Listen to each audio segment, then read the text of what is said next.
Good to see you. Hi, Yellow. Thank you. You're welcome. Good to see you, my man. See you again. The last time we talked was like, what, a year ago? Yeah, I think you've had, what, 4 or 5 kids now? So tell me, you now are jumped into the deep end of the pool of being an entrepreneur. How's that feeling? Scary. Yeah. You know, I think the last time we talked like a year ago or something, Yeah. I wanted to do it and I was scared. Yeah. I just didn't know how to do it. Right. And I think you said something to me where it's like, do it for 3 months, see how it feels. You know, Yeah. go all in, You got to. 90 days, all in, and then see how it goes. And now I'm doing that. Yeah. You know, even the contract I put 90 days. 90 days. You have to give me 90 days.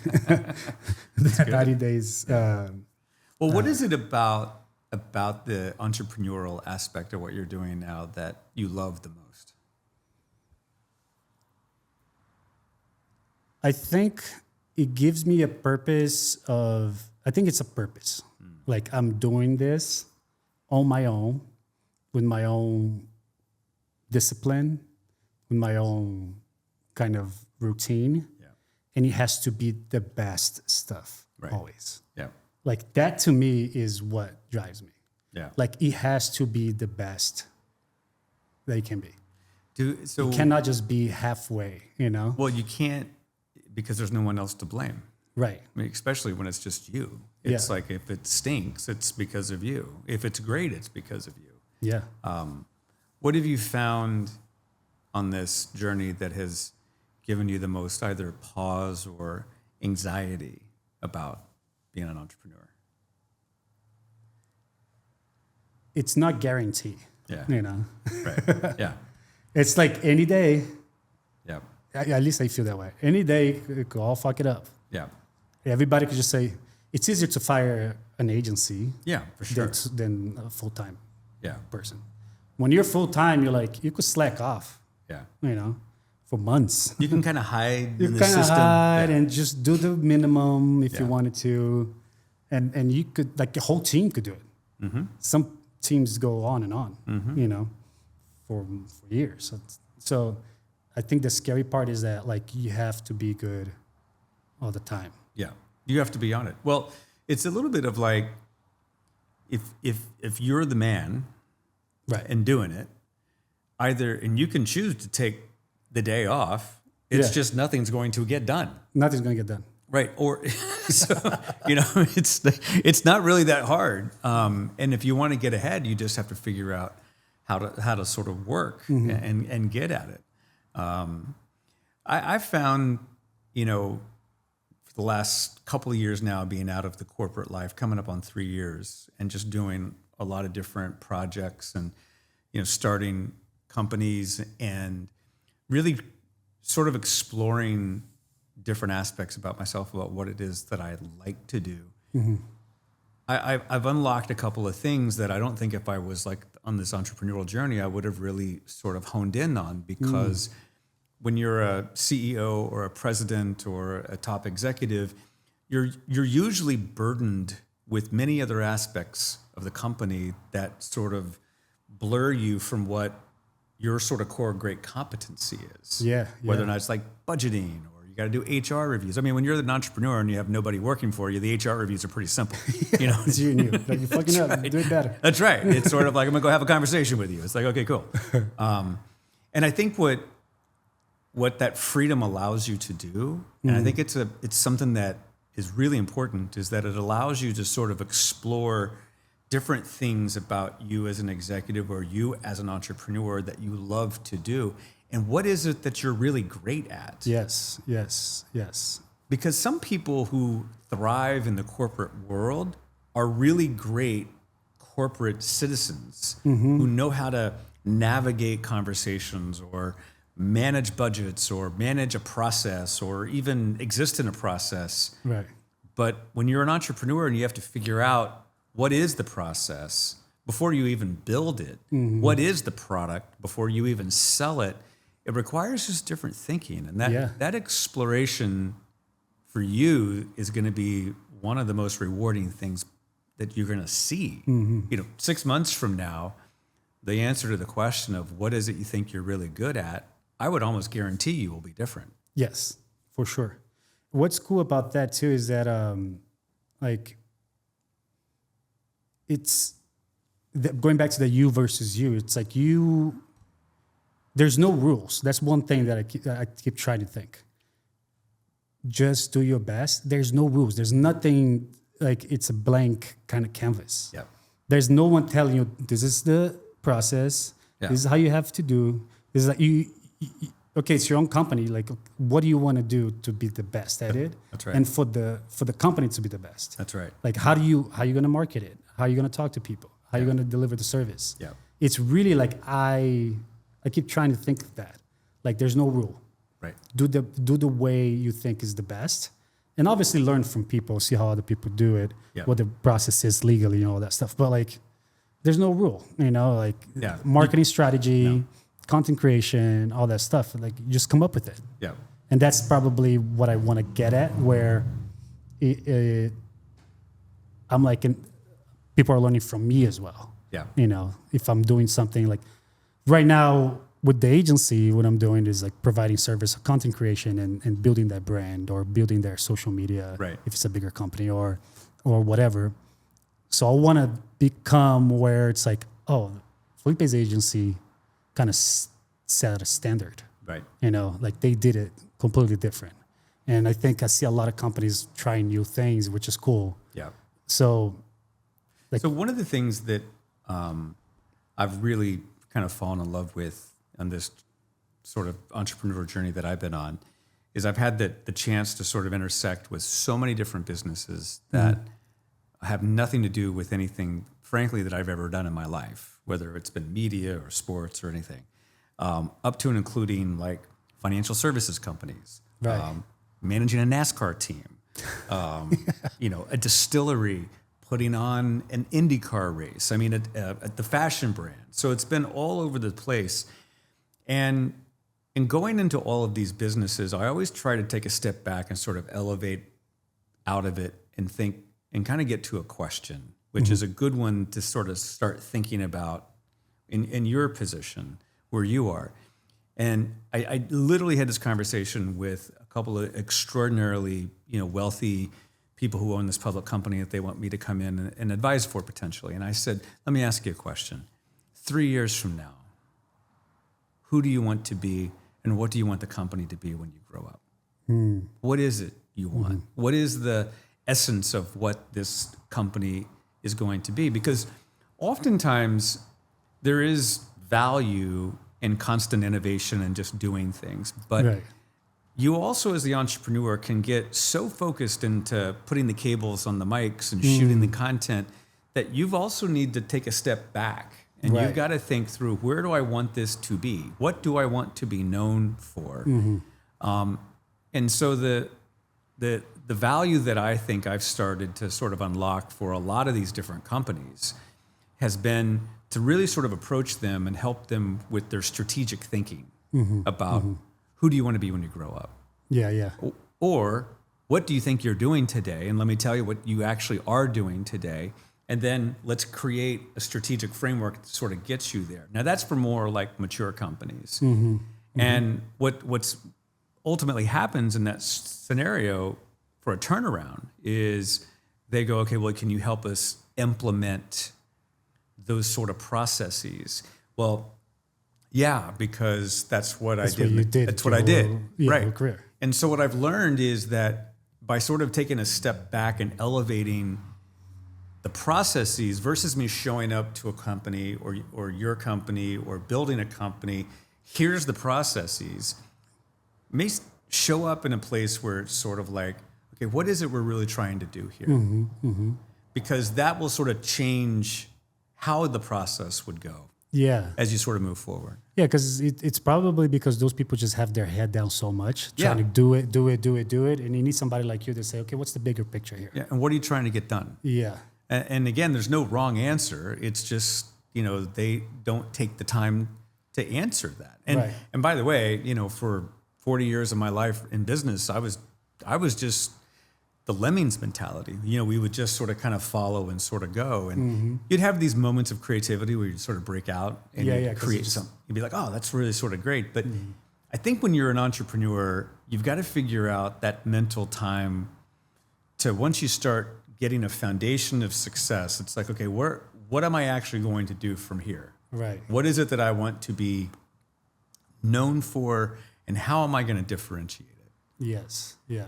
So in your case, a thing to start considering as you build your content, you're one of 10,000 agencies that are out there?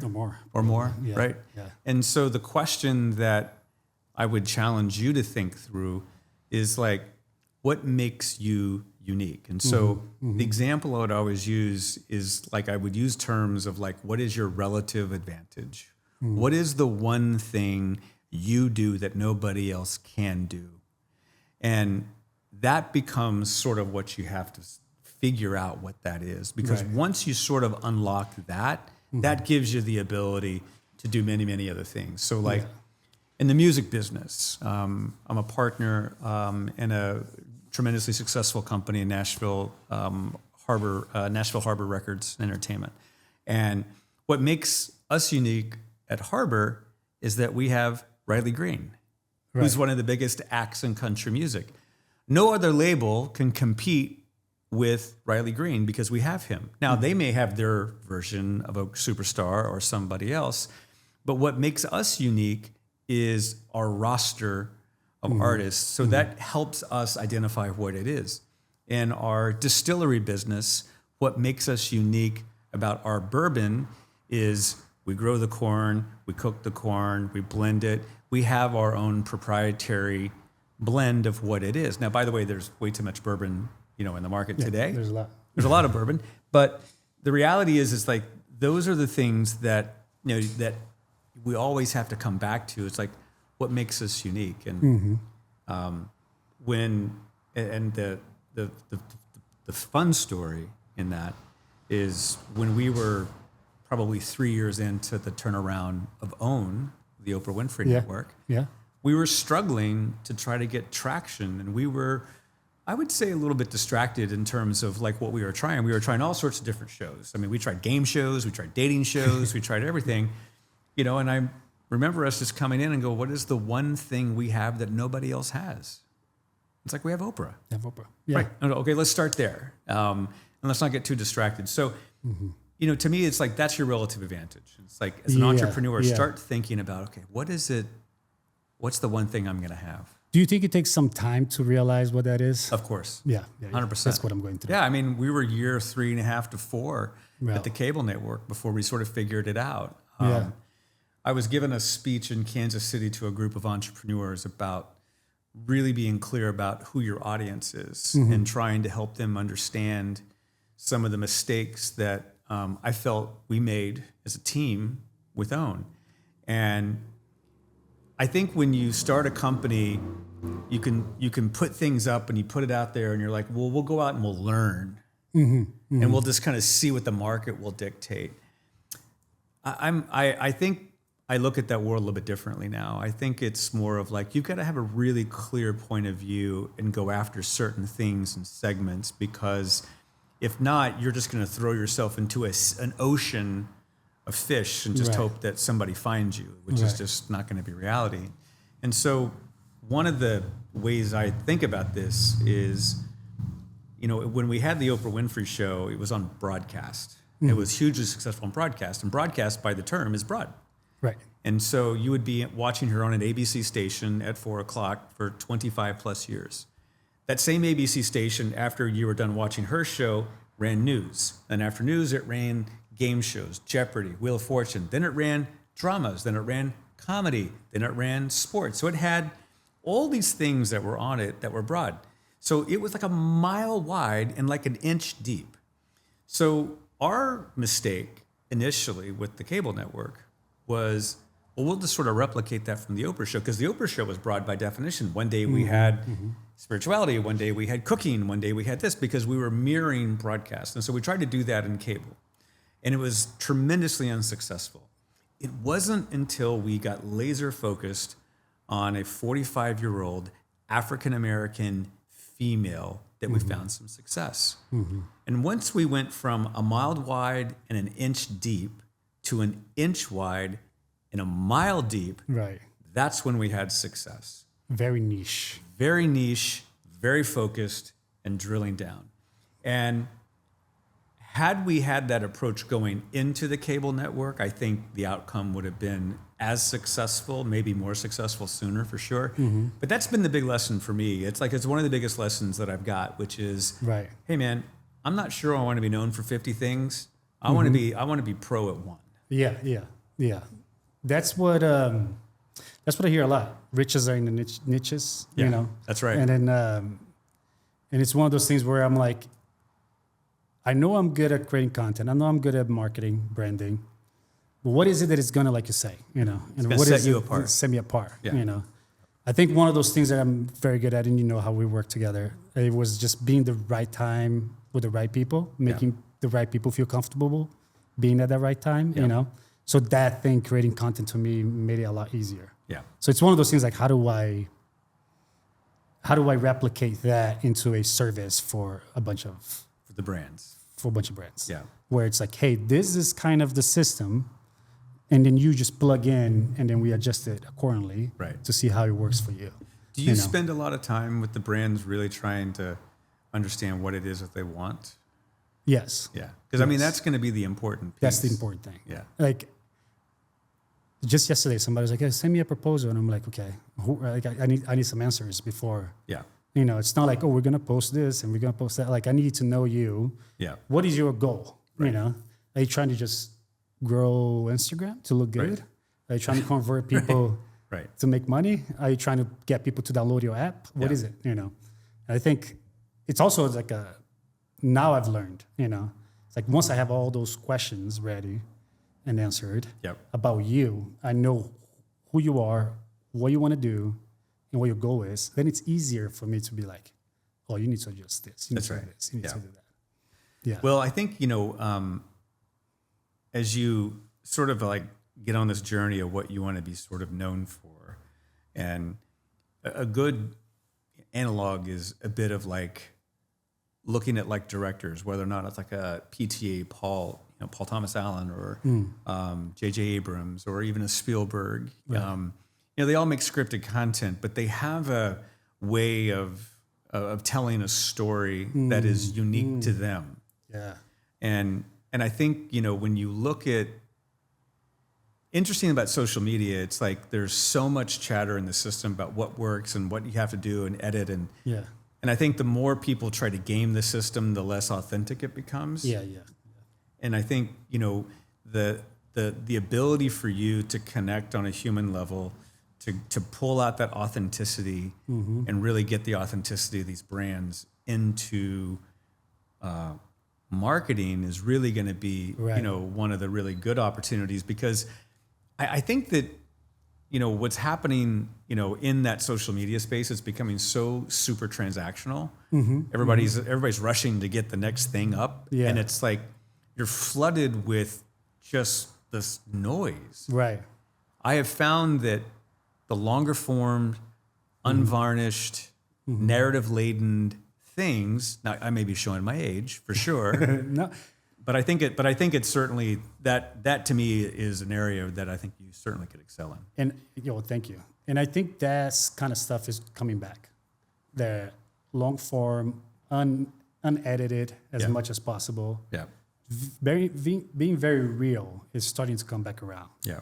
Where, to your point, everybody was kind of just trying to like cheat the system to go viral. Right. It's like, okay, you gone viral, you got millions of views. What happened now? Yeah. How much more can you cheat the system? Yeah. There was a point there everybody was doing like these videos of like 3 seconds that just loops itself, and it says read the capture. Yeah. How to make $1 million in 3 weeks? Read below. Yeah. Right. Just because they know when people click to show more Yeah. copy, it's like it's an engagement. So it kind of helps the algorithm to push more. So people were doing this a lot, and it was like, what are you going to gain with that? Yeah. You're just going to gain a bunch of views. So anyways, but it's, I think it's coming back around, like this whole long form, unedited kind of version of it. Yeah. And I like that you were saying it's like kind of transform your real life, who you are, into the content that you make. Yeah, to or the aesthetic. content, or the, yeah. or It's the almost service. it's the aesthetic, I think, of what you're trying to make. So if you're talking to somebody who's selling sunglasses, you know, it's sort of like, you know, telling the story about, you know, why these sunglasses are what they are. Right. The other good analog, you know, is one that we spend a lot of time in, which is the music side of the business. When like the team at the label are looking for the next big thing, there's all these companies out there with their algorithms and their AI finding it and who's popping and who's trending. Again, we see more and more and more is just, it is the authenticity of what you hear when somebody's performing. And specifically in country music, it's like if we bring them into a room, you know, can they hold the room? Can they sing? You know, are they pro-tooled? Are they, you know, auto-tuned to death? That authenticity is sort of core at what that genre is successful. Pop and some rock and other things, not so much per se. Country, it's really key. And when we look at the artists that are really sort of cutting through and shaping what that music is today, it's like, you know, there's a reason why, you know, Zach Bryan is as big as he is. He sells out SoFi 3 nights. This is a guy that nobody in Nashville signed for 3 or 4 years because they didn't think he could actually sing. Morgan Wallen had been laying around town for a long time, and Morgan Wallen, you know, is the biggest thing in country music. But he's super authentic to who he is. And I think I always encourage us, you know, to try to get back to that authenticity. And then even when even in a leadership perspective, you know, coaching, mentoring executives, there's a great idea called, you know, leading with vulnerability. And Brene Brown, who's one of the best at it, has a tremendous book that everyone should read called Dare to Lead. You know, and she speaks often about, you know, she talks a lot about vulnerability and shame, and that was sort of her precipice of coming into the forefront back in the Oprah days. But one of the key insights with her is that vulnerable leaders are not weak; they're actually the strongest leaders you can have. I agree. And so, I think if we can impart that empathy, you know, through marketing and content and things of that nature, and especially with leaders and entrepreneurs, you're just going to start gravitating a culture that is going to be one that rises and reflects you. Yeah. And that's the exciting part about being an entrepreneur, is you get to sort of shape that. Yeah. That's the exciting part. I was just talking about that too, because I was like, I just been reading books about marketing and finding, you know, people that do great marketing. A lot of these are just kind of like scams for people to buy, you know, Right, yeah. like the ones that like, you know, you might make some money at some point, but it's like, why, the whole thing for me is like, why can't I just do my marketing to be as honest and authentic as possible? Right. You know, that's my goal. Yeah. Like my marketing has to be as honest and authentic. If you're not, you know, I had a client that was like, oh, I just want to be, you know, I want this brand to be funny and then blah, blah. Like, well, are you guys funny? Like, you know, Is the brand funny? is it brand funny? Like, are you guys in the, you know, in the office? Right. Funny? Is it the environment funny? Like, you can't just fabricate this whole You thing. couldn't make a company that's making Clorox funny. Right. It's going to be hard. gonna Now, be- there is a counter. There is one. So if you think about like the you know, Cricket phones, the phones. Yeah. The reason why they're having success is because Ryan Reynolds has his ad agency, but he puts himself in it. Yeah. And he is funny. Right. You know, and he just winds up making and giving a persona to that brand. Now that brand had no persona. It was a phone. But he put his persona into it. But that's an endorsement deal. And he made it funny. As an ad agency, if you walk in and it's like, we're selling Clorox, it's like, well, there's nothing funny about Clorox. Yeah. Unless you position yourself like you know, like Oreo. Oreo is hilarious, like on X. Yes. And like I think Wendy's. You could tell from their tweets and everything, that the environment that they are at It's fun. is fun. Yep. Like they have freedom. They probably talk a lot of shit. Yep. They have their finger on the pulse on what's, popular and famous and what's happening at that moment. They're ready to be funny. Like you have to really structure it to a point where it's like, maybe you could make anything funny, but you have to go from within to then translate that to the public. There'd be no way that you could take a comedic pitch for Oreo, Taco Bell, any of these innovative brands that you see, and get somebody to buy that on the other side of the table if there wasn't some authenticity to who they were on the inside. Yeah. And that's the point that you made. It's like, for you to be funny, for you to do whatever it is that you want to be, it has to be authentic. Yeah. That's why you see some posts of some brands and you're like, trying to be funny, you're like, man, this is so bad. It's so bad. It's cringy. It's like, performative is what it winds up being. You're looking at it and you're like, what are you doing? What are you doing? Yeah, it's terrible. Yeah. So, in leadership before that, how many companies are you involved with now? Oh, gosh. Let's see. So it's sort of, I would say anywhere between 3 to 4 at a time. And they sort of kind of move in and out. As of late, our partner in Nashville has got me really involved in the spirits business, which has been fun. It's like, it's all fun and games until you run an alcohol company. And so it's been a great journey. And that's a really good example of an organization that has been really successful, had a lot of really good success over a many number of years. And it got a little complacent toward the end of last year. And they had asked me to sort of step in and look at sort of what the company was doing. And I sort of approached it like I was saying earlier, which is, okay, what are we doing? What do we think we're doing? And what do we want to do? What's sort of our relative advantage? And you start by asking and becoming very curious those questions, you start to see some pretty interesting and obvious business problems. And costs got a little out of alignment with where you needed to be with your revenue. There was some distractions in the business that weren't core to driving the business. Right.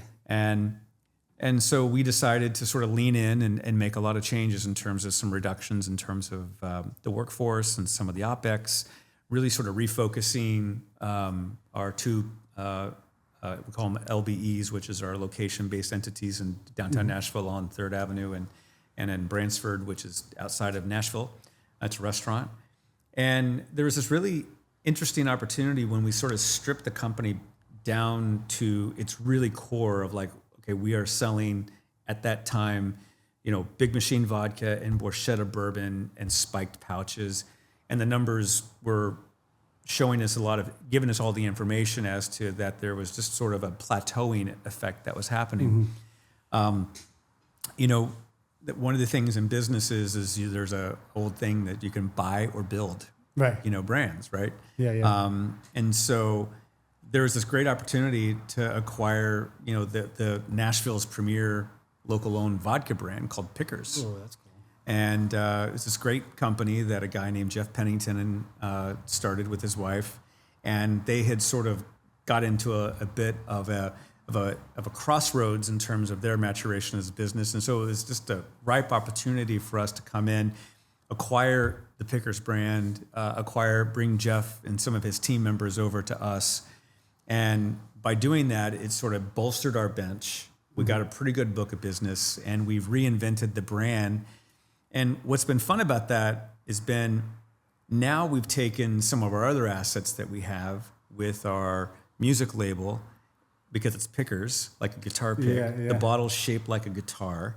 And now we're talking about how we take music and really threading music into it in Nashville, which makes a lot of sense. That you may have heard NASCAR is kind of a big deal, especially in the Southeast. It's big everywhere.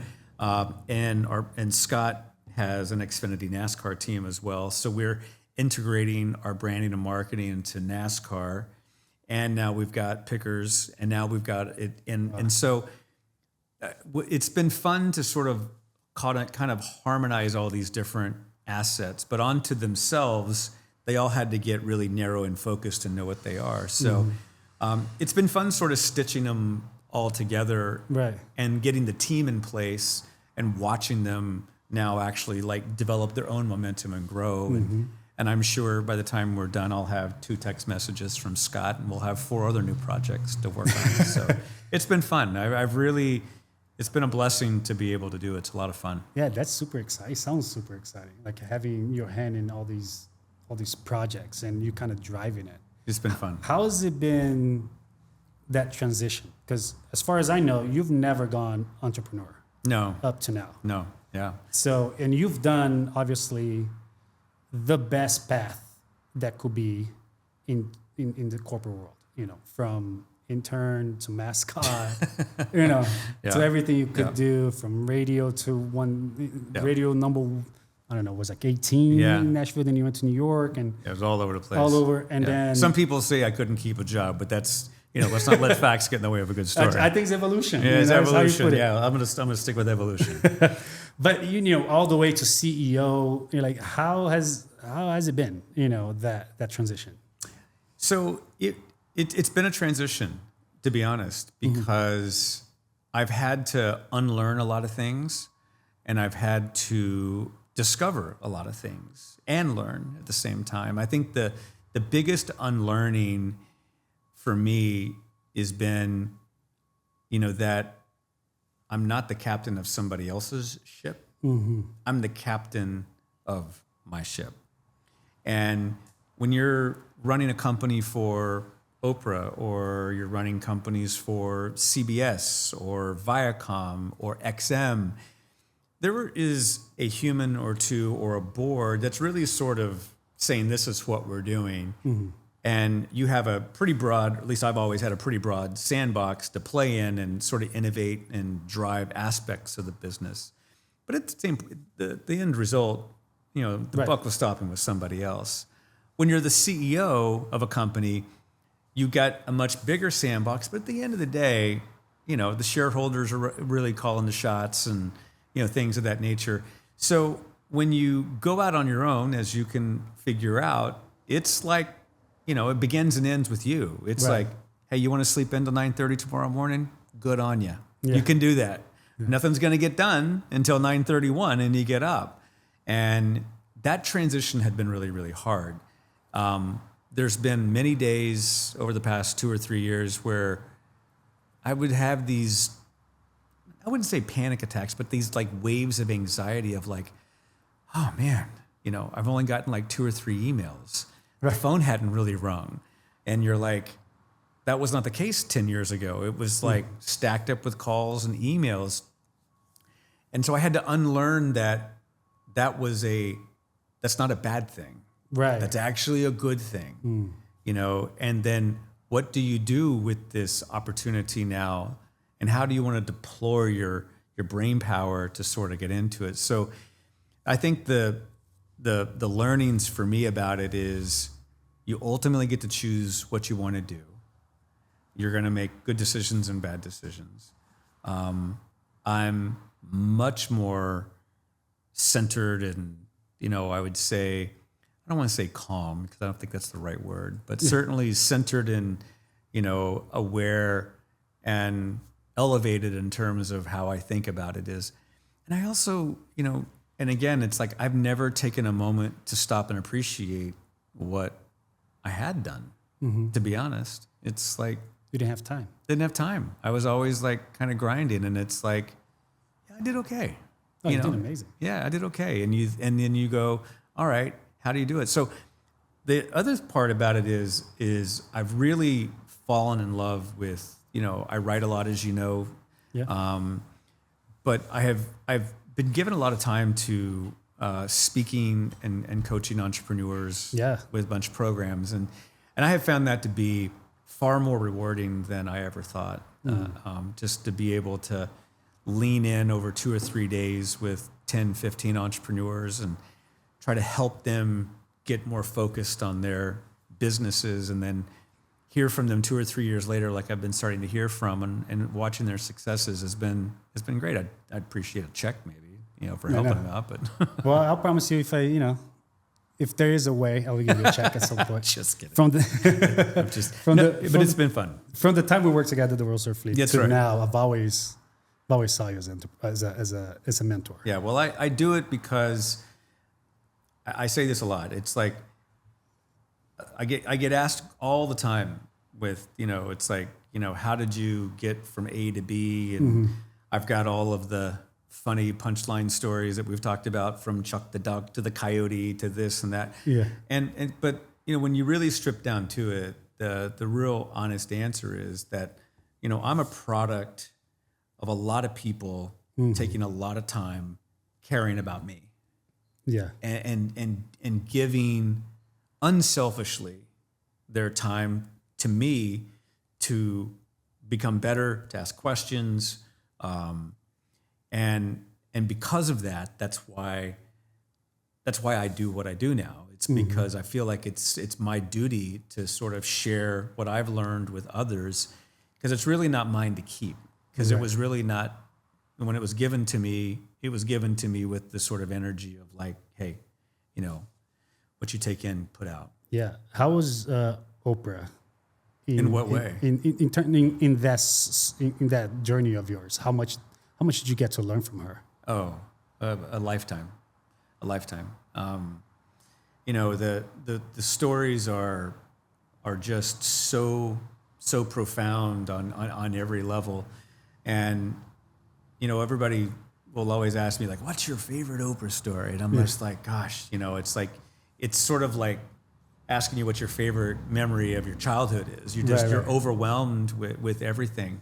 But I think that the lesson, more than anything else, that I try to convey over that period of time that was the most transformational for me, is something you heard me talk a lot about at the WSL, I'm sure, is intentionality. She would constantly always come back to like asking the question, like, what is the intention here? What is our intention for that segment, that show, that whatever it would be? So much so that, I took it to the extreme, especially at the WSL, because I felt like at the time when we first started there, we were a little unfocused. Yeah. And I would, as you know, because you were in those meetings, I would always start the meeting and be like, okay, just so we're clear, the intention of this meeting is for us to go through the budget or whatever it would be. Right.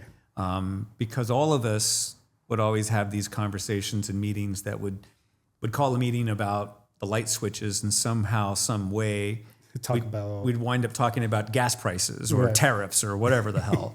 And I'd be like, no, this is about point A, and we'll go to point B. So, she's extraordinarily intentional with everything she does. Yeah.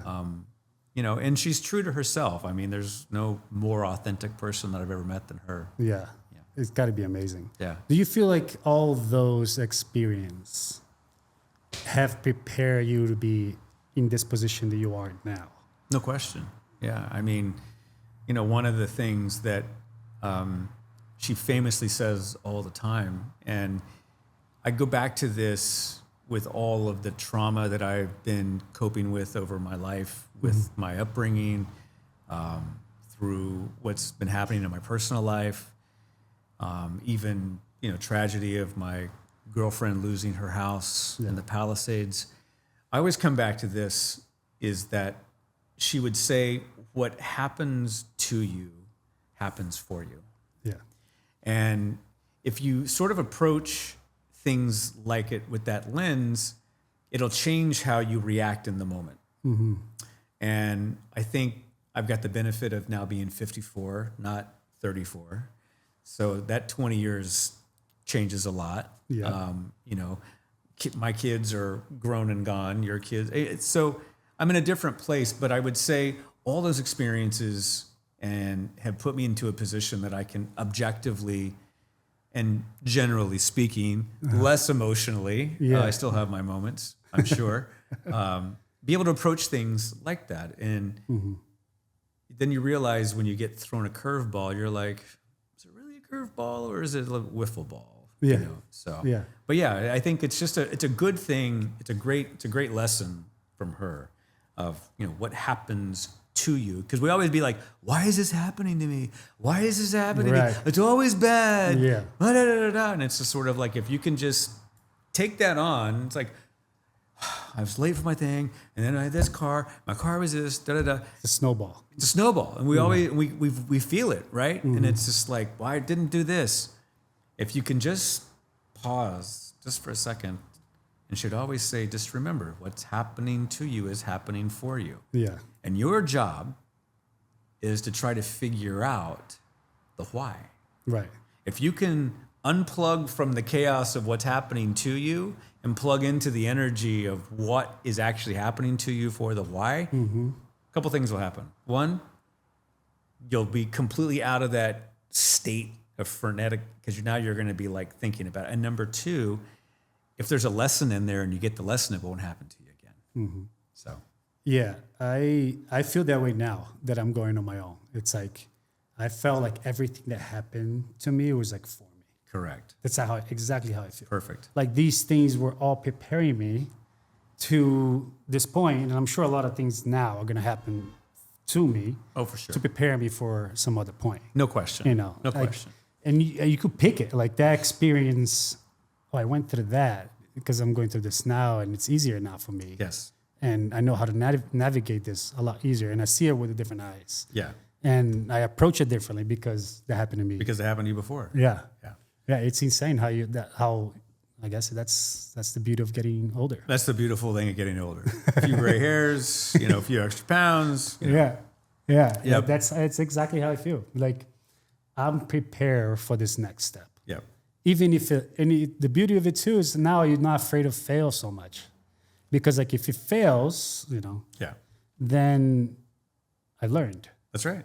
and then we'll go to the next step, and then after that we'll go to the next step. And look, if the agency never happens, right? And it just completely goes away, you are going to be 4 times the executive if you ever elect to go back inside of a company, because you have the perspective of where you are now. Right. So you're going to be better as Either way. Either way. Yeah. So you've already won. Yeah. And I think, what's also interesting is I'm sure you come across people in your life, in your former life, who treat you a little bit differently now that you're doing this. Oh yeah. And I would just offer that that's probably jealousy. Yeah. And it's a bit of validation. Yeah, it should be. It's like, oh, I'm doing it right. Yeah, you're doing fine. I'm doing it right. An example of one thing, one day I did the first episode, and then this guy's like, what's your podcast about? I was like, hey, I'm just talking to people that I love talking to, learning from them and maybe offering some learnings. He's like, you don't have specific what you want to do, He's like, well, not yet, I just interesting people. Yeah. People that I love talking to. Yeah. And like, no, you got to go deeper. It gave me Right. all this thing, like you're doing it wrong and blah, blah, blah, blah. And I stopped the conversation, not stop, but after the conversation, I was like, I'm doing it right. Yeah. That was validation. 100%. Like, That's right. You just do the first few steps, do it what it feels right now. That's right. And then keep going. That's right. And then people that just kind of like with jealousy on the agency because they're used to seeing me in a corporate environment. Right. And maybe they were a little bit above me, at that point. Yeah. They see me now doing something that like deep down They wish they could have done. they could have done. Yeah. They just don't have the guts. Yeah. They just don't have the guts. Oh, listen. I've had that experience within the past 2 weeks from people that I've worked with over the last 10 to 15 years, where, they're like, "Really? This is what you're doing?" I'm like, "Yeah." Yeah. And I realized, oh, I see what this is. You're actually envious that you're not in a position to sort of do what it is that I'm doing, or have the opportunity to sort of play in all these new spaces. Right. And again, I look at it exactly like I was saying to you. It's like there's been a number of conversations that have come up over the past 2 years where someone has said, "Hey, we want you to go run this company, go back inside and do this." Yeah, sure. Yeah. And I'm like, I don't know. It's like, but if I ever do go do that, the way I would run that company, whatever it would be in the future, is going to be radically different than how I ran something before, because all the experience I now have on the outside, doing what I'm doing now. So I'm intrigued enough to be like, I wonder how different it would be, but I've kind of fallen in love with this cadence. Yeah. You know? It's I was kind of about nice. to say, it's probably going to be very hard for you to make that transition back. Yeah. I mean, it's not closed door, No, but it's probably, you probably going to be 10 times more efficient and better and run it. Yeah, differently I definitely because would. of this experience. Definitely would do things a lot differently. And again, what I think you'll find is that you will excel at the things that you love in, and you'll figure out how to mitigate the things that the stuff that you're not. And you're going to be tremendously successful the more you sort of focus on what it is that you love. You'll have to figure out, like I have, the things that I don't love, how to sort of navigate that and sort of kind of get through that piece. Yeah. But, it's so funny. It's like, there was one point I had 2 assistants, 2. Had one doing my calendar. You mean now or during your? No, I was like, corporate? I think it was back at OWN. I had 2 assistants. I had a schedule assistant. Yeah, that's wild. Wild. And then I had another assistant, and it's like, I got 0, and I'm like doing my own expenses, like you are, I'm sure. It's like booking my own travel. And it's like totally fine. And it's like, everybody's like, well, how are you getting from A to B? And I'm talking to someone, and I'm just like, well, I go to American Airlines, I type it in, and I type in Miami, and I go to Miami. It's not that hard. Right. But again, to your point, it's like necessity is always the mother of innovation. And I think that that's what you're starting to see, and that's what I've sort of gone through, and I love it. I really do. Yeah, and the way I see why people are so some people are just kind of shocked on like, you leaving a job, to open an agency? Like, why? They're so stuck on like the title, the office, like the assistant, like everything that you like in their head think you built. Right. But it's really just like things of the corporate world to kind of keep you in the system. Yeah.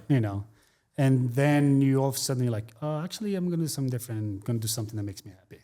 Well, you know what it is too is certainly for me, I'll say this, that oftentimes where you work and where you are in the hierarchy of a job is sort of your personal validation of who you are as a person. And it's sort of like, oh, you're the XYZ of ABC, so when your title and where you work all of a sudden trumps who you are, right? That's a really dangerous place, because people get sort of lost in their identity, right? In terms of like who you are as a person, as an entrepreneur. Yeah. I was 100% guilty of that. Yeah. Same. And I think that it's been extraordinarily liberating to do it. Now, I think the question that, I get excited about with young entrepreneurs and starting businesses and doing stuff is that you're in a position that when you get the win, it's a big win. Yeah. Right? It's like, yeah, you can make a lot of money inside of companies, and for sure you can get stock, and for sure you can get all this sort of stuff. But when you're an entrepreneur and you sell your first company, or you have an exit, or you have a transaction, or you have a capital raise, and you take some money off the table that's meaningful for something that you built, that feels enormously great. Yeah. That's a feeling that is what chases, that's the chase. That's a bit of the sort of the drug. Yeah. And then when you sort of get that and you're like, okay, I've done that, then it's like, what do you want to do? And that's why, when you look at someone like a Mark Cuban, who doesn't need money, but he's obsessed with reforming healthcare, the nobility of what that is pretty, of course he's a capitalist, of course. Right, of course. Yeah. But the nobility of what he's doing is super cool to me. Yeah, because he's got to the level now where now he could put in priority Yeah. things that he cares about. That's right. And then money could come after. That's right. Which is the goal. Which is the goal, right? He's not going to do it for free. Right. Yeah. Why do Why do it for free? Yeah. I mean, even, Oprah never did stuff like that. I mean, she always there was always about intention first, and then the money will follow. Yeah. But again, it's a little bit, the Cuban example for me is always a good one. Yeah. And it's like the things that I'm doing are, clearly to improve all of these businesses that I get involved with on all these different levels and trying to drive them to an exit to participate in it. I mean, Yeah. that's what we're doing. Yeah, It's not a 501c3. Right. It's a for-profit entity. Yeah, exactly. Yeah. And that's what's exciting too. It's like you did it. Yeah, you did it. You did Yeah. it. Yeah. You know. And I don't know, I mean, at least I've never reached president level and CEO level like you have, but for me it was always like I'm a tool. I'm a tool of these like companies. Mm-hmm. They see me as like a person, just like every other person in here, like a tool to like keep the machine going. Right. And I think even if you get to, you could probably speak a little bit more of it, but when you get to president and CEO, you're not as much as I'm just another tool in there, but you're just a person to be used. You can be, though. You still can be a tool. I mean, there's a lot of companies that are just so set in their ways in terms of how they want to do things, whether or not it's a family office situation where you have a owner and a group of people who own it, or it's a board, and the job as a CEO or the job of a president is just to sort of execute what they want. Yeah, that's what I was going to say. Yeah. It's probably as a president or CEO, you're probably like, I don't agree with this. Like, Right. we don't care. Yeah, we don't care. Do what you say. That's right. Well, it's very binary. It's either you do it this way or there's the door. You know? And so, and I've been there, and I've taken both doors. Right. I've taken no and I've taken yes, and so, but that feeling that you're talking about being sort of a tool. I think a lot of folks can appreciate being a cog in the system. Yeah. And I think that, that's why, more on a leadership sort of vector, if you will, being a leader and trying to make people feel in an organization that they're not that is really, really important, and I've always tried to, no matter how much of a cog they actually were, again, to go to that validation piece, to be seen and heard and make sure people feel like, they're contributing to something greater. And your job as a leader in that particular situation is, even if the CEO is the tool, make everybody else feel like they're not the tool. Yeah. I could, there was a long period of my time at the WSL that I felt like we were all contributing to something bigger. Yeah, it was good. That was a good feeling. Yeah. Like, we're not just, head down, answering emails, going to meetings and saying shit about the same thing. Yeah, we're literally just kind of all moving together. Yeah. That's the point where I felt like that we are in a good path, Yeah. And I remember feeling good about it, where like I could do this for the rest of my life. Yeah. Yeah. Like, it's we good. just, and then it didn't. Yeah. And then, But most of my jobs wasn't that way. yeah. It was just like Felipe. I started as a designer, graphic designer. And I was like, I could be creative and I could do more stuff. No, Felipe designed it this way. But I think this way, nope, do it this way, So it most of the time was like that. And the very, not short, but it was a period where I felt useful and we were going through something meaningful for the greater of the sport. Yeah. I felt that way for a while. And that was really nice. Yeah. And I'm kind of glad that it wasn't like that for forever, because otherwise I would have never gone. You would stay there. Yeah. Well, one of the things you have to always go back to and remember is that feeling of what it felt like when you felt that way, that you were the tool, where it was like, no, Felipe, it has to be this. Right. And, hold on to that only from the standpoint of when you start having people with you, you know what not to do. Yes. And I think it's, I've learned more in my career. I'll tell you a good story. My first big break came from this simple idea. So I was 19. It was Oklahoma City. I had just got out of the coyote suit, and the person who was in charge of running the radio stations at the time was a guy. It was the position was called program director. They were in charge of the music, the DJs, and the promotions. And I was the assistant PD at 19. I think I turned 20, and I had been there for 4 years because I started when I was 16, and I had seen 3 or 4 different PDs come in. Try something, get fired. Try something, get fired. And I mean, it would go from, and they'd change the name of the station from KEBC to K94 to Hot Country to, and they're like, this is going to be the new thing. It was just like chaos constantly. And they were getting ready to hire their 4th program director at the time, or maybe it was 5th. And I went into the general manager, and I, again, 20, barely graduated high school, and I was effectively born in the prize closet at the radio station. And I went to the general manager and I said, I want to apply to be the program director. And he looked at me like I had like horns growing out of my head. He goes, son, people spend their entire careers trying to get a break here in Oklahoma City. You're going to have to move to Lawton, Oklahoma, or Enid, or Piedmont, and start your career and work your way back up to get to Oklahoma City. And I go, well, that's the dumbest thing I've ever heard. I'm sitting right here. Why would I leave? Yeah. And he goes, you're just not qualified to do it.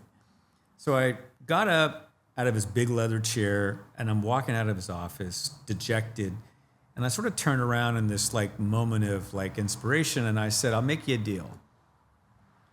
I promise you I won't make the same mistakes that the other 3 PDs did when they came in, which will put me ahead of anybody else that walks in because they all do the same thing.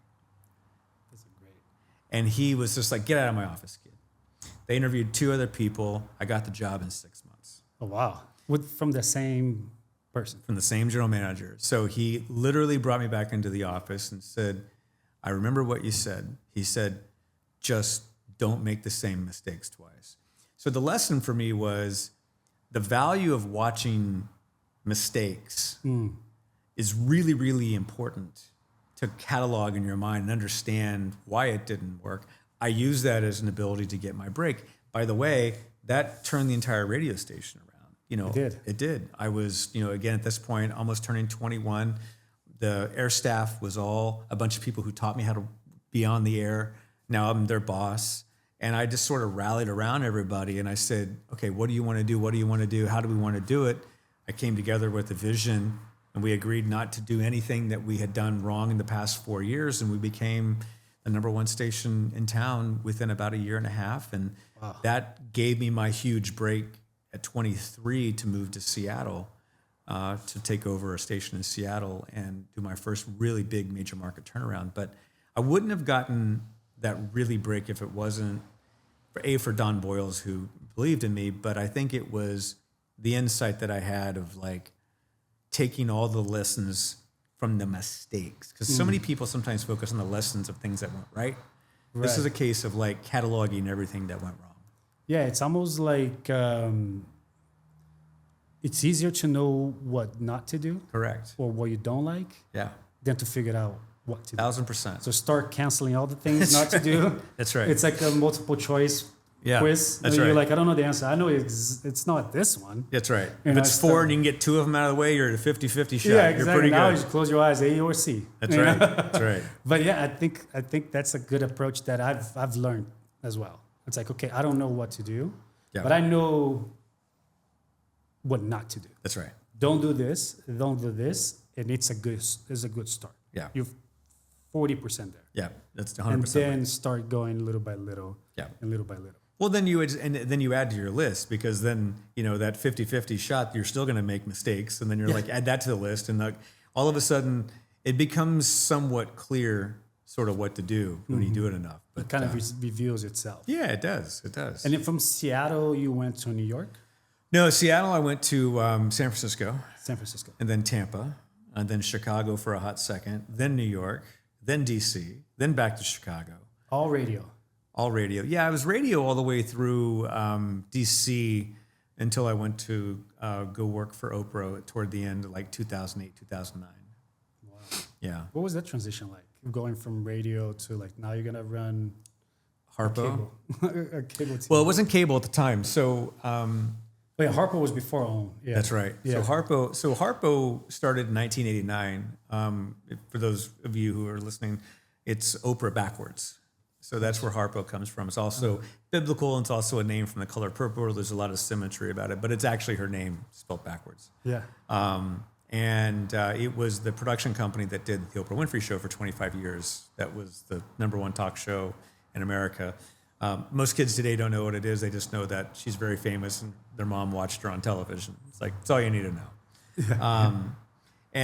So when we were at XM, we needed to diversify our content offering and needed to hire females because what was happening at the time, technology was moving from handset radios and aftermarket radios to what's called OEM radios that were in the cars, the factory installed radios. Because when it was a hardware piece, a lot of men were doing it, which is why there was a race for like the NFL and Howard Stern and all that sort of stuff in satellite radio. As it became more factory installed, it was 50-50. And in fact, the research would say that 50% of the vehicle purchases were being determined by a woman, and then half of all the men's purchases were being determined by a woman. So I was about to, and again, it's sort of, I always laughed about that. And so I go, well, That's we need to go. interesting. Wow. Yeah, I mean, you're not going to go lease a car unless you talk to Mrs. Felipe. for sure. Well, there you go. You're in the 25%, right? Yeah. So, and so the idea was that we wanted to have female content. And so we approached Oprah. She was generous, and we created a channel called Oprah and Friends Radio, which was the impetus of kind of how the network started a little bit. And so the idea was to create content 24/7 with the essence of who she was. And we had Maya Angelou, we had Gayle King on before she went to CBS and really exploded. She was accomplished and did mornings for us. We had Dr. Phil, Dr. Oz, Nate Berkus, all of them. And the network XM was huge. It had 300 channels. And so her channel was one of a number that would sometimes get sort of lost in the shuffle, if you will.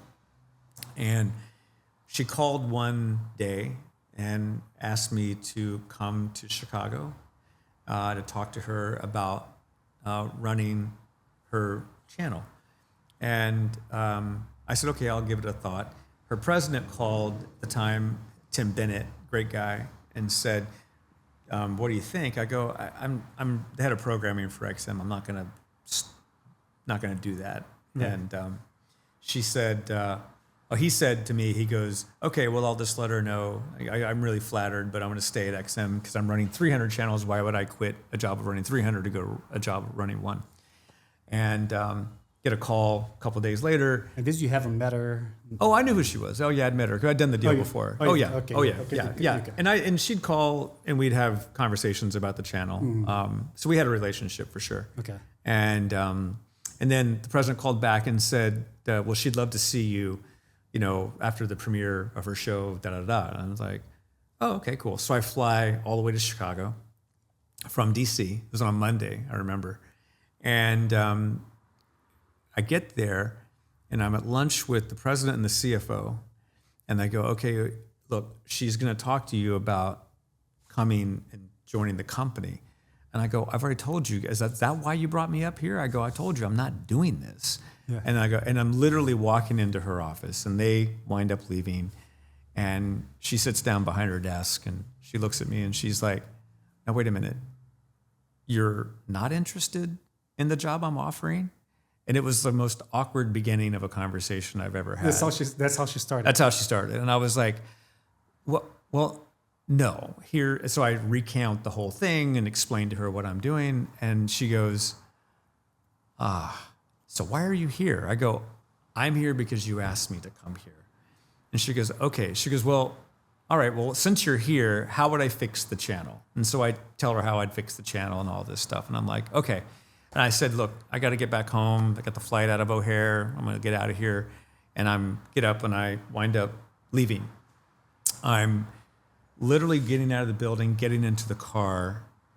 And all of a sudden the car turns around, comes back to Harpo, and I'm like, I need to go to the airport. And they go, no, Miss Winfrey would like to see you again. I'm like, again? And now I'm like, this is like going to the principal. Now I'm like, uh-oh, what have I done? Yeah. So I walk into her office, and the totally different tone.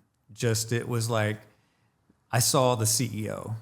I didn't see the talk show host. I saw the CEO, Yeah. right? Now she needs to hire you. Yeah. And she goes, okay, so I think I understand.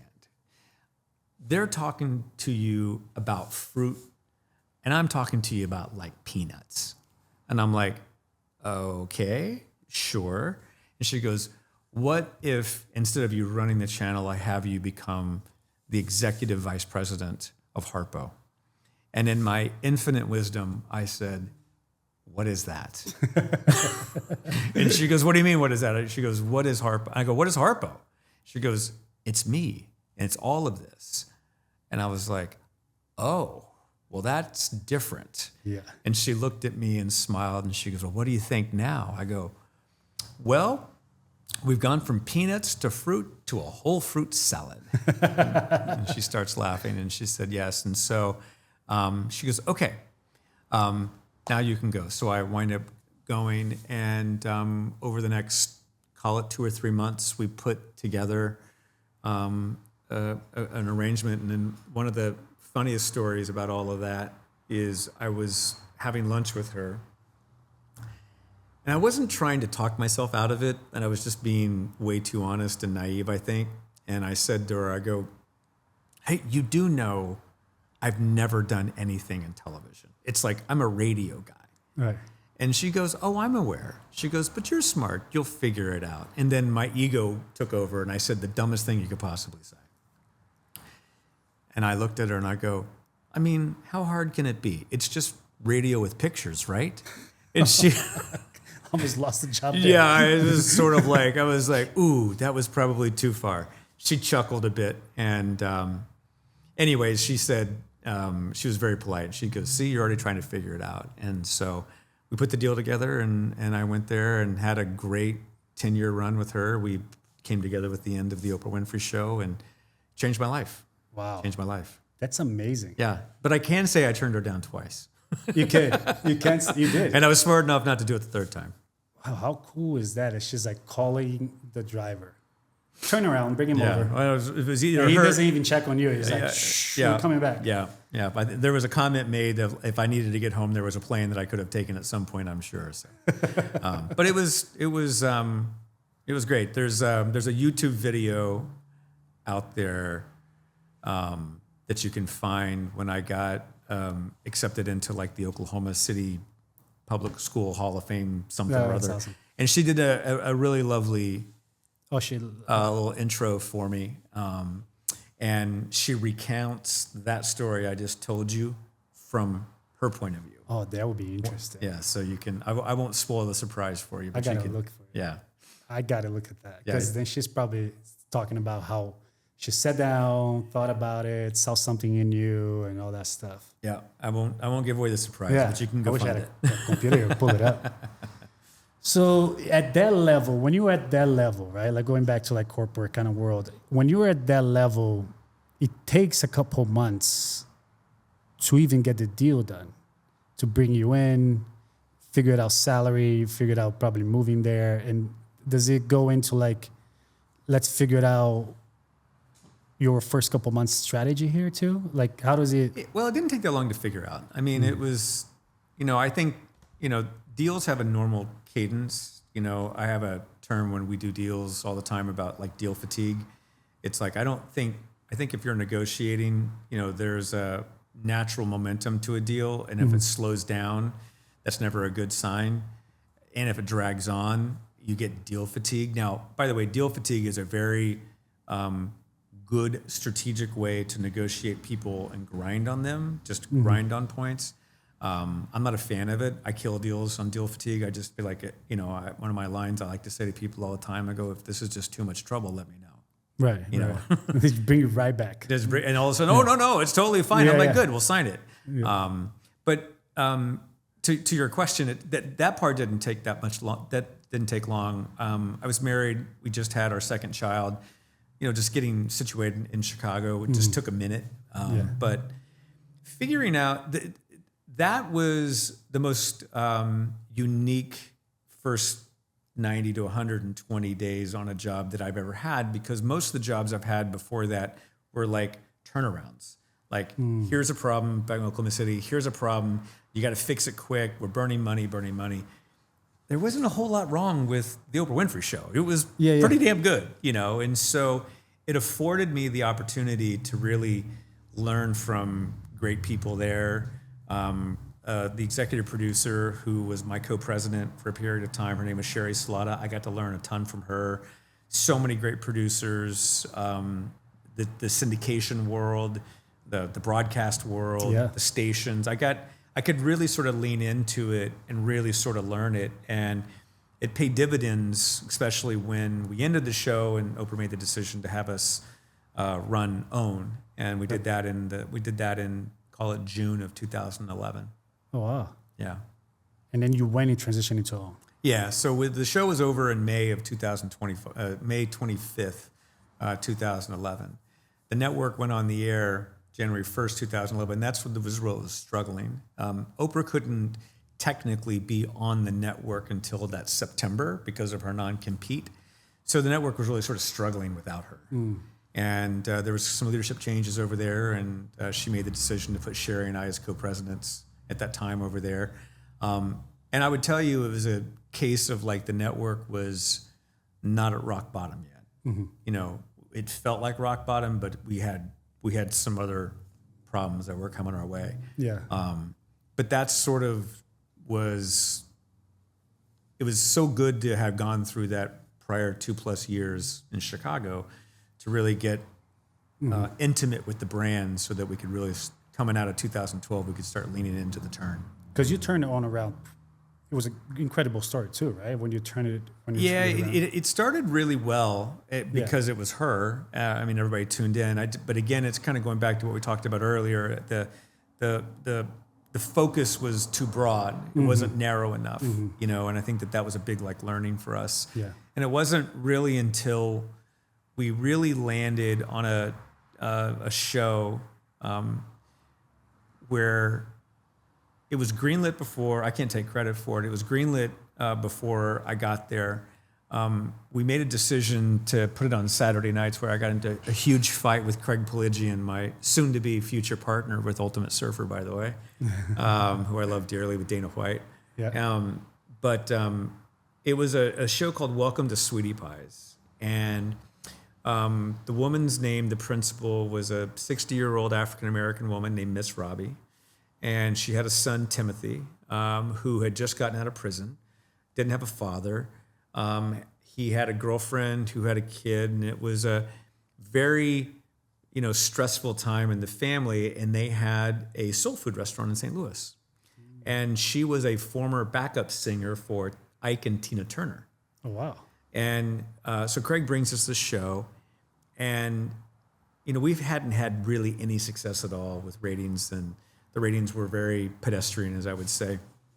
And we all kind of thought, we'll kind of see what happens. It was a very African-American show, and we weren't trying to be an African-American network. We were trying to be an Oprah network. And I'll never forget David Zaslav, who runs Warner Brothers Discovery now, was who I reported to along with Oprah, the board. We would get these things called Fast Nationals in the morning. They'd come out around 7 o'clock our time in LA. And it's the first sort of pass of the ratings for the metered markets. Yeah. I look down at my phone and it's Zaz. And he's like, buddy, do you know what's just happened? And I'm like, I literally had just gotten out of the ocean from surfing, frankly. Oh, cool. And I'm like, no. He goes, you did it. I go, what did I? And I'm thinking we screwed up because the ratings have been so bad. And we had almost won the entire night with that show. On Saturday night? Yeah. Wow. Yeah. And it literally was the first big glimmer of hope. And what it really sort of shined a light on for us when we talk about intentionality and sort of taking it back to a lot of what I was talking about earlier, it was why did it work? Why was it so successful? What were we meant to learn by this? And, Oprah was fantastic. She nailed it in 2 seconds. It's like the key to successful television and successful content is having people see themselves in the narrative. Yeah. Having people see themselves. No other network at the time, BET wasn't doing it, VH1 wasn't doing it because they were really over the top with ratchet. Nobody showed what it's like to be an older African-American female dealing with their son, who's a fatherless son, who's been in and out of prison, and the struggles of what it was. It's like there was a huge group of people that never saw themselves. Right. And once we saw that, that's when we went from a mile wide and an inch deep to an inch wide and a mile deep. And that led us to several other shows and led us to obviously talking to Tyler Perry. Yeah. And we leaned into Tyler, who was a great friend of Oprah, has now been a terrific friend to me and supporter of mine all these years. And we asked him to write a show for us, and he had never written a scripted drama before. He'd only done comedy with like House of Pain. Wow. And we talked about what it was, and we put on the first episode of Have and Have Nots. I believe it was like in May of 2013. And it was blockbuster. It more than won the night. It crushed everybody on a Tuesday night. And, those 2 moments were the salient moments that really turned the ship and gave us a clear line of sight of what it was. And, I talked earlier about, if we really knew who our audience was going into it, would we have had that same success sooner? I mean, who knows? Maybe, maybe not. Maybe not. I think we needed to go through that struggle. And it was painful for her. It was some of the hardest conversations. It was a hard time for her. And, it was hard for me to be sitting there watching what was happening. Yeah, because the network wasn't finding its place. No, and I think what people don't understand when it comes to the network where it came, it's like, it wasn't when TLC or ESPN is having the ratings go down and they're saying ESPN sucks, or they're saying that TLC sucks or the Weather Channel sucks and it's terrible. People are like, oh, okay, that's a brand. When the brand is your name, everything's personal. And that's what That's they were. a good point. Never thought of that. Yeah, and that's what was happening. And so, of course, she's going to internalize everything. It was so hard for all of us to be there because it was so painful to watch. She referred to it as schadenfreude all the time. Wow. Yeah. Because if I can imagine for her, she's going from a TV personality to a owner. Yeah, right. And there's a bit of like a fear there probably for her. Yeah, and her name's on the door, and it's like there's never been a cable network named after a person. It's always been these other acronyms and names and things. So, it was a moment. It was a time. Yeah. It was crazy. I interviewed for a coordinator position for OWN. Oh, you did? I did. With who? A long time. I don't remember. It was a long time. I was going to if you tell me who it was, we can call him right now and just tell him, like, thank you for not hiring him. It was the time that I got a job at Paramount after that. Oh, okay. But I was interviewing for NBC Universal. Yeah, it was just a coordinator, like a marketing coordinator? Yeah, marketing coordinator. Yeah, you're probably talking to Kathleen Penny. Maybe. Or Harriet Seitler. Yeah, it was a lady. She was super nice. Yeah. Well, there was a lot of ladies there, so there was very few men. That's right. Yeah. Yeah. How funny would it have been? I should have known you there. I was like, I know Elo. Yeah. Yeah. Yeah, that certainly wouldn't have got you hired. They're like, Depends on what day it was. But that was a good. I mean, there's a million lessons in every story like that. Yeah. That's so cool to hear, especially like you being that close and learning from it. And you probably went through that transition of you were kind of learning about yourself, like where you are in your life. Yeah. Going now from radio to TV, and is it like?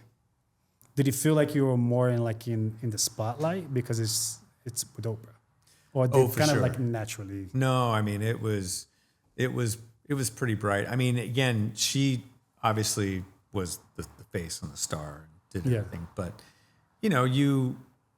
you felt it. I mean, you didn't go to like Craig's in Beverly Hills or Jones Cafe across the street or, Right. you know, any of the awards things, and you see agents, you know, they knew who I was because of where I worked. Yeah. Yeah. So you definitely felt it, and you felt all of that other attention that comes along with it. And for sure, there was many occasions where that, you know, my business card took over my ego.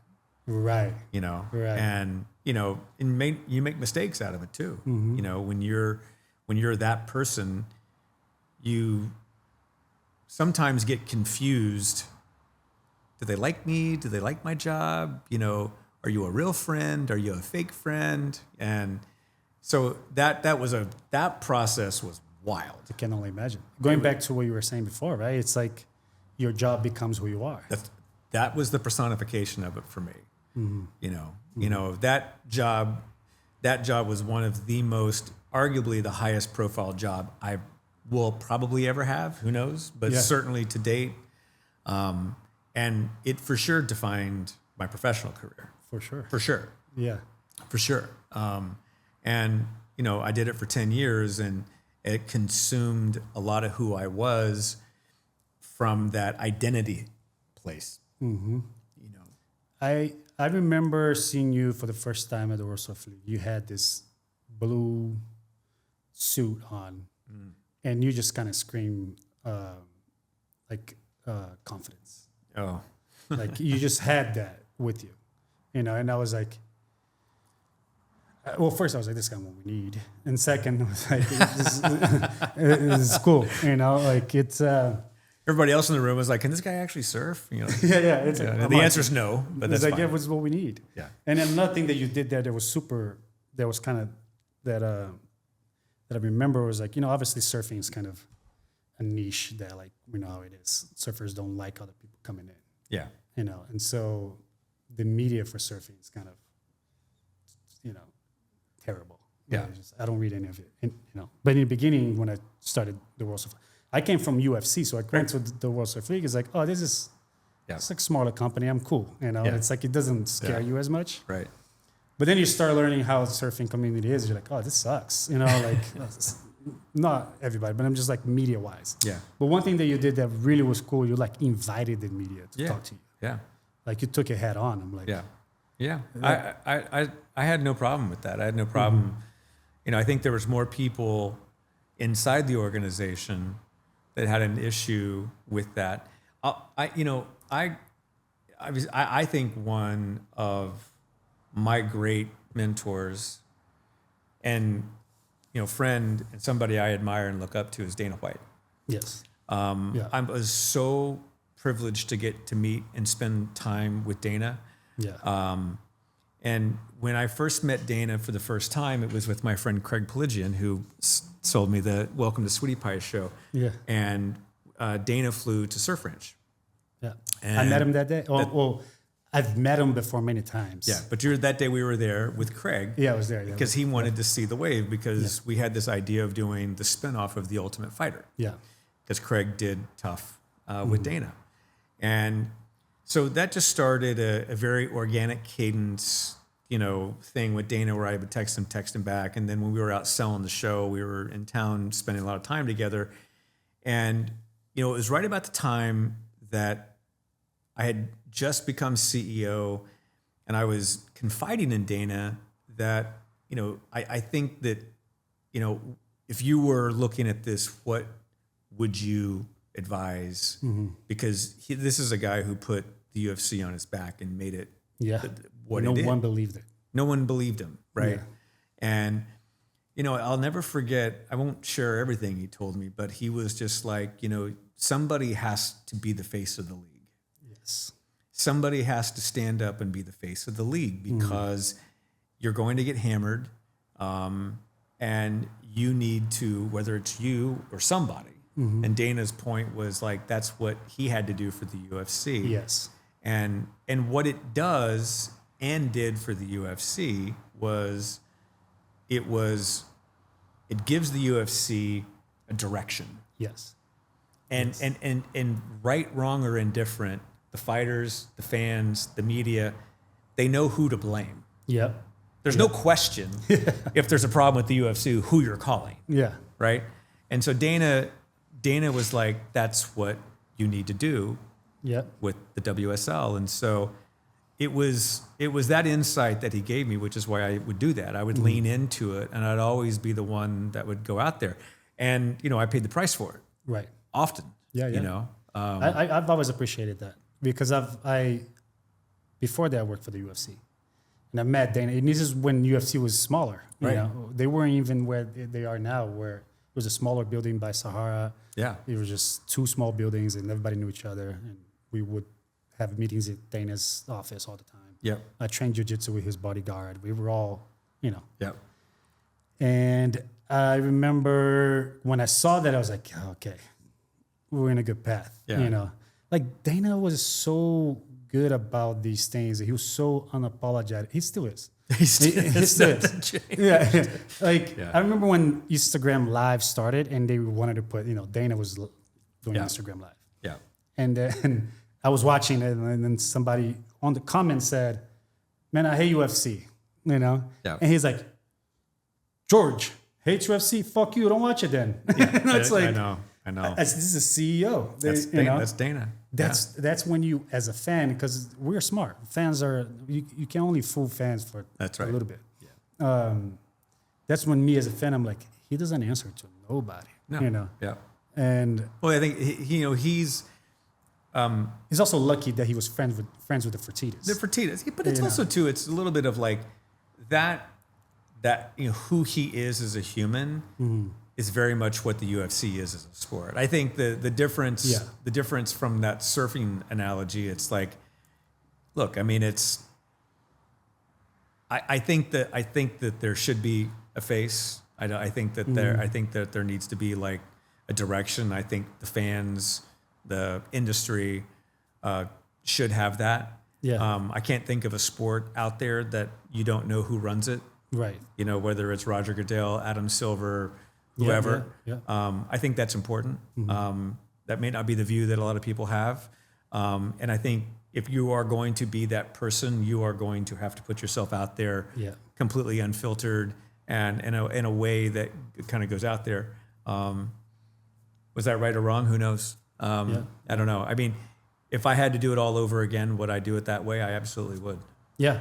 Yeah. Yeah, I like that way too. Because, like I said, a lot of my years there, obviously, most of my best friends are from there. I love everybody there. They're all great. But most of the years there, when you were there, like the chunk that you were there, it felt like we were all kind of like, doing our drums and going in the same direction and doing something relevant. And I felt good about it. I really felt good about it. And I obviously changed jobs and whatever it was, but it needs that, It's I think so. Let's all do it together. Well, I think all companies need to have a cultural sort of North Star and or a leader that's sort of driving to where it is.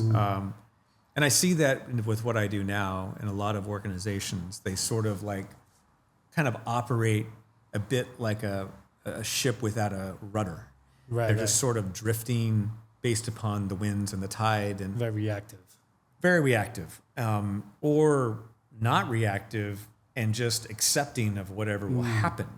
And I think what I always encourage people, it's like, look, you've got to have, go back to that word, intention. You got to have an intention of what you want to do. Yeah. I think whether or not I was, what I was doing at the WSL, whether or not it was OWN or anything else, I think I've always been fairly intentional about what I was trying to accomplish. Yeah. And, the shows that we did on Apple, intention. Shows that we did on ABC, intention. Right. All of the things that we put forth for the sport was all done from a place of intention.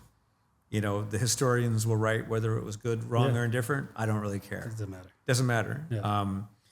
But I've taken all those lessons and try to impart those in the businesses and the businesses we have now about, hey, intentionality matters. Yes. Intentionality matters, and so I think, as we continue to go down that road with these businesses, you say to yourself, What is it you want to try to accomplish with your NASCAR team, Scott? What do you want to try to accomplish with this financial? What do we want to try to achieve, with this particular artist or this project or whatever it is? Yeah.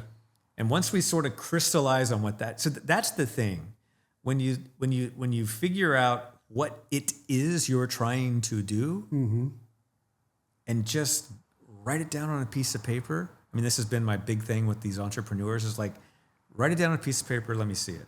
That's cool. Write it down on a piece of paper, let me see it. Yeah. And you'd be surprised how many people couldn't do it. I would have, for example, I'd do these exercises when I was in Kansas City, and I would have them, I came in, and I'd give them a Sharpie or a dry erase marker and a whiteboard, and I'd go up there and I'd go, 3 minutes. Who are you? Who's your audience? Explain your business. Go. Right. Can't do it. Couldn't do it. Couldn't get out of the blocks. Right. I mean, they were still trying to explain who they were when the timer went off, right? And I took it and I said, okay, let me give you an example. So I took the distillery business that we're turning around, and I did it in 90 seconds.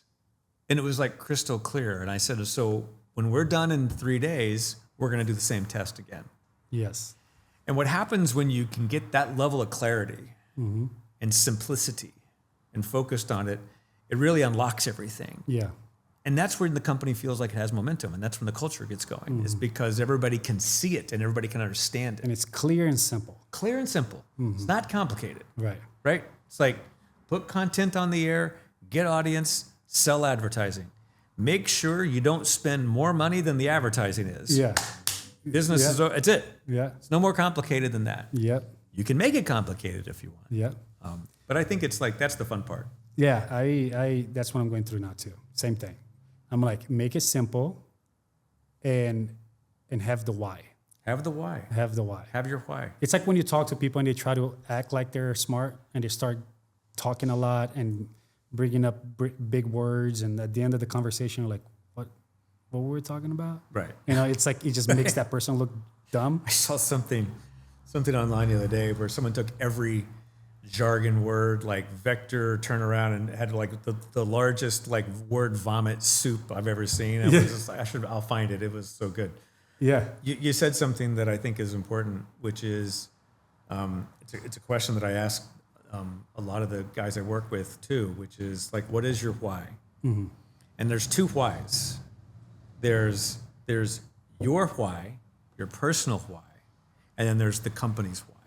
That's very important because people don't realize there's the personal why as well. That's right. And by the way, they can be the same, but don't assume that they are. So one of the companies that I was exposed to back in Kansas City with this group, it's called Pipeline Entrepreneurs. And I was going through this exercise with them about, tell me about your why and your company's why. One of the conversations of one of the entrepreneurs was talking about how their parents got scammed for hundreds of thousands of dollars by an online scam because they were in a nursing home. And now apparently the way these tech scammers are sort of working is they identify people through however they do it, and they find these very elderly people. Like, you get a text, it's like your Social Security is going to void, your Medicare is going to click here to save it now, and so they start doing it, and it devastated their family. And so as this entrepreneur was telling me the story in front of the group, he's breaking down, he's crying, and then his business why is that he doesn't want anybody else to go through it. So he developed a technology that sits on somebody's phone that uses AI that picks up keystrokes in the event somebody is going to start sending credit card. It's not spying, but if it is like credit card and a number that started goes in, it locks the phone up and notifies like a family member that your mom, your dad, or whoever is about to do that. Wow, that's cool. It's pretty cool. That's right? awesome. And it was. I feel like a lot of people get scammed. Like older people just. And it's like his personal why is driving his business why. Yeah, and that's a perfect. It was great. It was great, and there was a room full of those as well. But, you know, it's like there's the Felipe why, you know, and then there's the Felipe business why. Yeah, for sure. That'll be your homework assignment for the next time. I should have it clear on paper. Like write it down is powerful. Yeah. I like writing it down and just kind of leave it. And then I could go and read it like, oh yeah. So one of the things that one of the things we do a lot too, which is helpful, is I'm really big on writing, having these guys write a company manifesto. And so, you know, I grabbed, I'll see if I can find one real quick. So one of the things I always tell people, it's like the power of, is the power of like the power of words, of trying to communicate it. So one of the ideas, like with the company Big Machine that we have, the Scott founded it. The idea, one of the insights is from one of our creative guys, was like, you got to make machine a verb. So what is it? You say Big Machine Records, Big Machine Racing, Big Machine Distilleries. Like, what is it? Yeah. You know, how do you make it a verb? So I said, okay, so that's a good challenge. And so I was trying to like use this as an example of like, with a group of people who have like this one business. Like you have an agency, you have one agency, and I'm gonna have you write a manifesto. You're like, how the hell am I gonna do that? I go, okay, so now here's a manifesto. Here is a company that's got all of these businesses together, and I gotta write a manifesto talking about all these businesses. Like it's gonna be impossible. So this is what I wrote. To machine something is to push it beyond its limits. Relentless, precise, undeniable. It's the grip behind every perfect note, every #1 record, engineering and focus that fuels champions on the track, craft and precision making every drop of bourbon and vodka flawless, the attitude and edge turning clothing into a statement. Machine is the through line, passion, precision, and performance in everything we create. We don't settle, we refine, we perfect it. We build things that last, things that win, things that matter. You don't wait for greatness, you machine it. Oh, that's awesome. So Machine will beat all those companies together, and they all brought it. That's right. cool. That's really good. So the idea behind that manifesto, as an example, is to really help clarify and simplify what it is. So there was 14 companies that were all sort of thrown in that room, and they all wrote their manifestos, and at the end of it, they presented them. And like 3 of them now have made like marketing campaigns out of them. That's cool. It's pretty cool. It's pretty cool. It's just fun to watch them sort of get into it and actually just get even excited about what they're doing. You know, it's bringing it together. So it's cool that it kind of gets the creative juices flowing, and then that's the start. And then you're good, you're excited. This is good. We are on the same page. Like that's because we have that creativity now ready to go. That's right. It's easier to do the next step. That's right. The problem I see sometimes with big companies that they try to do something like this in a process that they're used to doing it. Yeah. So then it becomes forced. Yeah. There's like, this is a mission statement. It's like, that's not a mission statement. Right. This is more of a energetic starting place. Yeah, exactly. You know? It's like, that's not a marketing piece. Right. This exactly. It's not out facing. It's like, it's more of like, let's get us excited about it. Yeah. And on the same page. Yeah. And it's like, it's the way you can get people to communicate internally about what it is you're sort of doing. Yeah. And I think that, you know, that the simplicity piece is the part that I always keep coming back to. It's like, you know, you got to keep it really, really, really simple. Yes. You know, and I agree with that 100%. You know, and so I think, you know, from a entrepreneurship thing, there's like your why, there's your business why, and then it's like, you know, think through. It's like, it doesn't have to be a manifesto, but it's sort of like, you know, okay, what is going to be like my North Star? It's like, you know, again, we haven't really put that into play yet. That was more of an example that I wrote. Yeah. But that's more of like, that just becomes like a clarion call that we sort of rally around. Yeah. Because I've read it to a couple of people who work at the company that are in different divisions. They go, literally, they've gone, oh, that's what we're doing. Yes, that's what I was going to say. It's like a direction with inspiration. Right.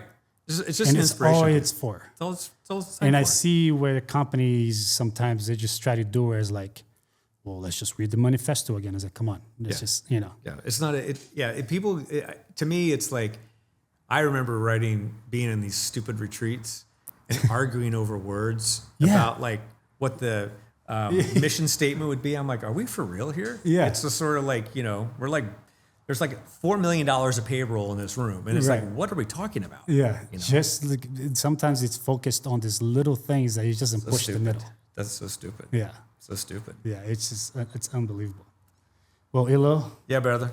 Do it again. appreciate you. Do it Let's again. do it again. Yeah. Let's do it again. Okay, Yeah. so you got your homework assignment. Yes. Okay, your why, My personal why. your company why, and your manifesto. Yes. All right, and then what we'll do is I'll give you your 90-second test too with your Sharpie and thing. I am gonna need that 90-second test All right. because sometimes I do try to do that. Yes. Where people are like, "Oh, what's your agency about?" You Well, know? that'll be a good pod for us to do. So we'll do the whole pod. On the next pod will be your why, company why. We'll go through your manifesto, and then And do the we'll 90-second We'll pitch. do your 90-second pitch. Done. Done. I'm gonna try. Thank you, brother. All right. It's always thank you. my pleasure. Yes, pleasure. Thank you so much. Man, this was awesome. There you go.